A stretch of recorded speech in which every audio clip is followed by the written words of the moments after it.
Hello guys, आज हम देखेंगे ट्रांसक्रिप्शन टर्मिनेशन इन यूकैरियोट्स। ठीक है।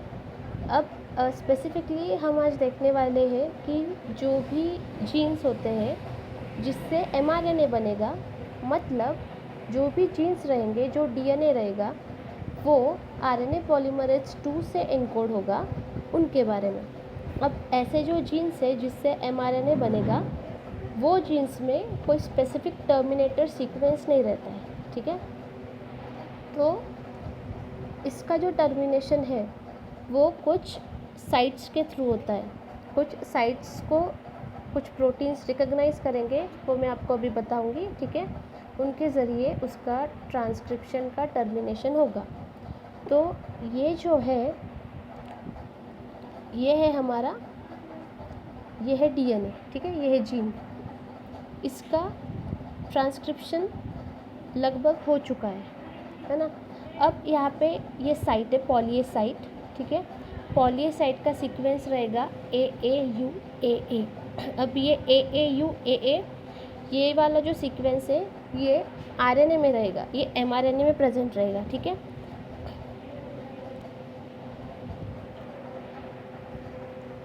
उसके बाद आता है यू रिच सीक्वेंस। ठीक है। अब ये जो यू रिच सीक्वेंस है ये पॉली ए साइट्स के 20 न्यूक्लियोटाइड्स के बाद आता है।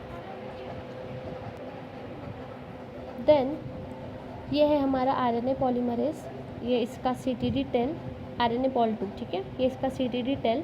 अब जैसे ये पॉली ए साइट जो है, ये जो सीक्वेंस है ये ट्रांसक्राइब हो रहा होगा, तब CTD टेल पे टर्मिनेशन प्रोटीन्स रिक्रूट होंगे। ठीक है।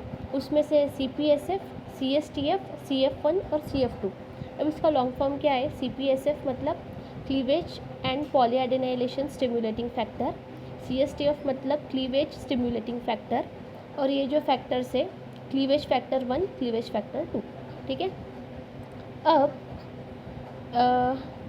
ये इस पे रिक्रूट हो गए CTD टेल पे। उसके बाद ये जो प्रोटीन्स है, जैसे ही पॉली ए साइट जो है वो पूरी ट्रांसक्राइब हो जाएगी, पूरा इसका ट्रांसक्रिप्शन ख़त्म हो जाएगा पॉली ए साइट का, वैसे ये यहाँ पे रिकग्नाइज कर लेंगे पॉली ए साइट को। ये जो भी चारों प्रोटीन्स है वो रिकग्नाइज कर लेंगे पॉली ए साइट को। ठीक है।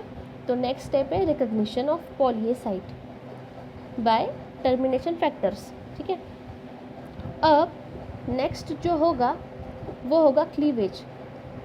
ये जो फैक्टर्स है ये पॉली ए साइट पे तो आ जाएंगे।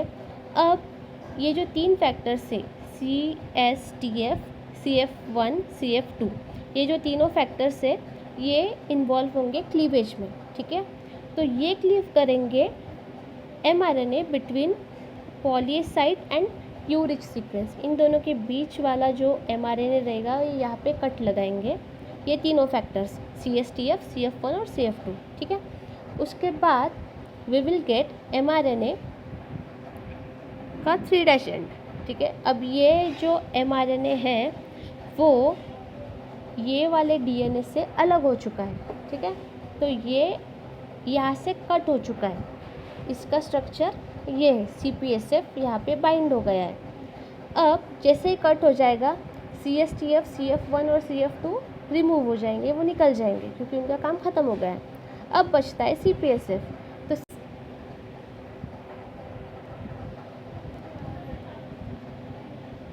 पॉली ए पॉलीमरेज को रिक्रूट करेगा। ठीक है। ये इसका काम है CPSF का। किसको रिक्रूट करेगा? Poly A polymerase to 3' end. अब ये पॉली ए पॉलीमरेज क्या करता है? 100 to 200 बेसेस ऐड करता है एडेनिन के टू द 3' एंड। ठीक है। अब ये बेसेस ऐड करने के बाद और एक प्रोसेस रहेगा डिग्रेडेशन एंड डिसोसिएशन। यहाँ पे क्या होता है, ये आरएनए तो निकल गया। ठीक है। इसका प्रोसेसिंग भी हो गया, एडिनाइलेशन हो गया। ठीक है। कैपिंग तो ऑलरेडी हो चुकी थी, साथ साथ ही कैपिंग ऑलरेडी हो चुकी थी।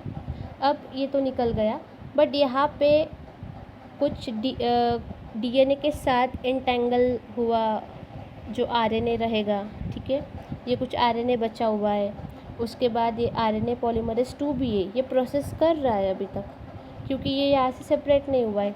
तो इनको सेपरेट करने का काम, आरएनए पॉलीमरेज 2 को रिमूव करने का काम, और जो एमआरएनए बना है उसको डिग्रेड करने का काम ये 2 प्रोटीन्स करेंगे, ठीक है, XRNA2 एंड RAT1, ठीक है, ये एक्सोन्यूक्लियेजेज है। तो ये रहा हमारा last step, degradation and dissociation.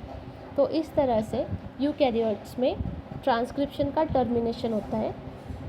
यहाँ पे कोई स्पेसिफिक सीक्वेंस नहीं रहता है टर्मिनेशन के लिए, जैसे कि हमने प्रोकैरियोट्स में देखा था। If you like this video, please follow to my channel.